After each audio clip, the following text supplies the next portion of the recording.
Salam salam guys, j'espère que vous êtes en paix et en bonne santé. On se retrouve pour une nouvelle vidéo de votre débrief d'après-match. Barcelone-Villarreal, donc le Barça qui était à l'extérieur aujourd'hui, chez les sous-marins jaunes, comme on a l'habitude de les appeler. Donc un match qui n'a pas été facile, mais finalement qui a été bien géré de la part de cette équipe Blaugrana. Donc une belle performance encore une fois.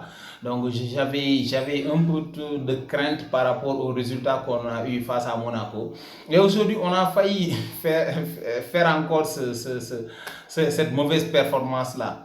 Parce que tout simplement, qu'on se le dise, hein, il y a problème au niveau de la défense. C'est-à-dire il y a d'énormes difficultés au niveau de la défense. Inigo Martinez, aujourd'hui, je pense, il était en paire axiale avec Dominguez, ça n'a pas marché. Donc il y avait énormément d'espace auquel Nicolas Pepe en profitait du moins pour essayer de se faire pas mal d'occasions. Malheureusement, ils ont trop raté aussi, ces boys de Villarreal là, surtout Nicolas Pepe. Donc c'est la raison pour laquelle peut-être on a eu la chance de pouvoir remporter ce match-là. Parce que on a failli revoir le Barça de l'année dernière à un certain moment. C'est-à-dire un Barça à 2 voire 3 temps dans un même match. Un Barça qui avait du mal à maintenir le même rythme dans le match.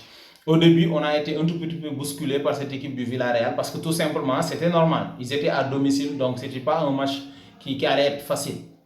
Et au fur et à mesure, juste avant d'aller à la pause, on a repris l'ascendant sur eux et on a claqué ces buts-là grâce à Lewandowski, donc qui a doublé, mais aussi qui a raté notre penalty. Lévi.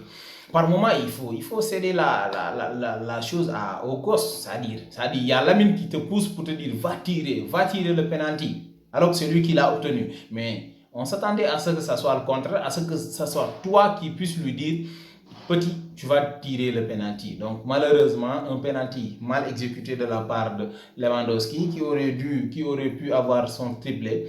Malgré ça, il a été élu homme du match aujourd'hui. Donc et je dirais encore une fois de plus une très belle performance ou bien une très belle prestation de la part de Rafinha aujourd'hui qui a terminé le match avec le brassard du capitaine, donc qui a été très bon aussi. Pedri au top, hein, toujours avec ses petits gestes, toujours avec son beau football, toujours avec cette élégance-là, ce charme-là dans son jeu. Donc capable de se projeter aussi, et très bon avec le ballon aussi. Et ses passes en cloche-là, comme un clochard, comme avait l'habitude de dire, comme a l'habitude de dire Stan, donc mon idole. Donc voilà, un Barça très intéressant, hein, surtout avec ces réajustements-là que Flick a eu à apporter en deuxième période. Parce que tout simplement, aujourd'hui, il vient un tout petit peu tourner l'effectif, c'est-à-dire il met Casado sur le banc. Je n'ai pas compris pourquoi il met Casado sur le banc. Moi, j'avais misé à ce qu'il puisse continuer sa titularisation pour avoir beaucoup plus de rythme et beaucoup plus de temps de jeu. Donc aujourd'hui, il a essayé de tourner, ça n'a pas trop marché au niveau du milieu, surtout avec ce double pivot. Je pense que c'était Pedri et l'autre là, Garcia, et il y a Pau Victor, je pense, qui était devant. Donc ça c'était pas aussi intéressant que ça. Donc en seconde période, il amène Casado au milieu et le gosse il rentre encore, il fait son match. Le boy il est très chaud, hein, très sincèrement. Il est chaud, il est très en forme en ce moment-là. Donc il fait une bonne rentrée lui aussi, donc il fait son match. Maintenant, Jules Koundé qui se gère sur le côté et qui finit le match dans l'axe central parce que tout simplement il y a Hector Ford, je pense bien, qui rentre, qui fait latéral droit et il y a Koundé qui glisse dans l'axe. Et moi aussi, je pense bien qu'on doit commencer à changer ce dispositif tactique-là, c'est-à-dire à repositionner Koundé en axe central parce que tout simplement, là, ça ne va pas. Que ce soit le père Inigo Koubarsi, que ce soit la paire de moins Inigo Koubarsi, que ce soit celle Koubarsi, non, Inigo et l'autre là aujourd'hui, Dominguez, ça n'a pas marché du tout. Ça dit entre les deux centraux, il y a énormément d'espace et ça permet à l'attaquant pointe d'en profiter pour utiliser cet espace-là et faire ses appels de balle. On l'a vu sur le match d'Arsenal là où Alan fait son appel, c'était entre les deux défenseurs. C'est la même chose aussi aujourd'hui avec l'autre là, comment dirais-je, avec Nicolas Pepe. À plusieurs reprises, il profite de cette largesse-là, c'est-à-dire de ces espaces-là laissés par nos deux centraux pour pouvoir se glisser et demander le ballon et se créer pas mal d'occasions. Malheureusement, il a manqué de réalisme, des ballons sur la barre, des ballons arrêtés par l'autre là, Iñaki Peña, donc qui rentre en remplacement de l'autre là, Ter Stegen. Donc dommage pour lui, je pense bien que sa saison est terminée, hein, vu la gravité de sa blessure. Donc peut-être on aura les informations après, Inch'Allah, pour voir ce que ça donne. Mais en tout cas,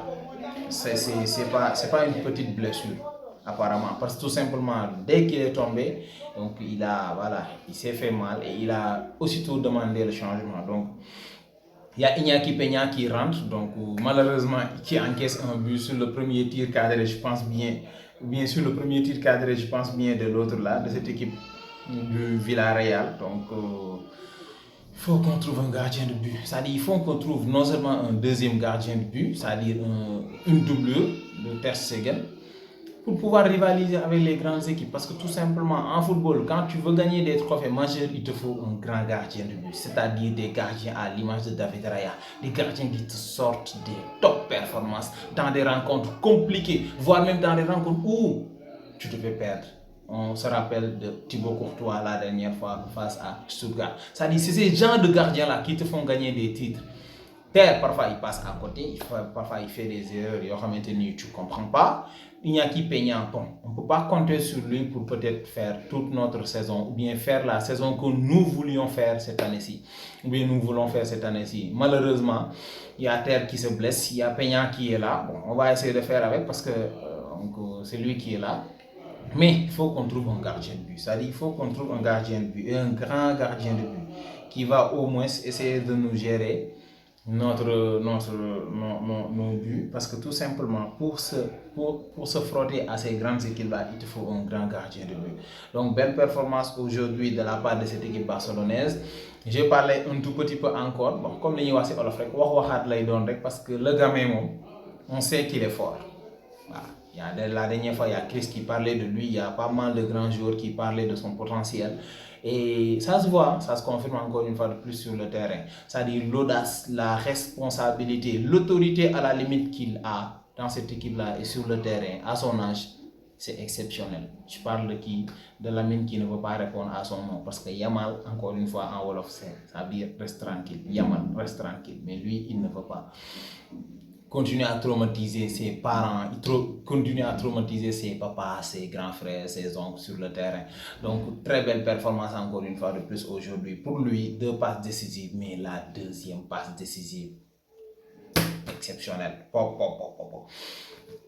Oser faire cet externe-là, non, à ce moment du match, comment dire, dans cette position-là, non, c'était osé. C'était vraiment osé de sa part. Exceptionnel, très sincèrement.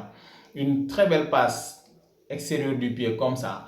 Et le ballon tombe au bon moment. Rafinha qui vient, qui fouette le ballon en rebond intelligemment de sa part, qui claque son doublé lui aussi. Donc, encore une fois de plus, Lamine Yamal, top performance, en très belle prestation. Il est trop virevoltant sur le côté, trop virevoltant. C'est-à-dire il fatigue ses défenseurs là. À la limite, le gars il s'est énervé, il a failli nous casser notre Lamine Yamal là. Et le gars l'a fait. Attention toi aussi. On a besoin de notre boy en top forme parce qu'il y a des rencontres qui se profilent à l'horizon. Donc encore une fois de plus, belle performance de sa part.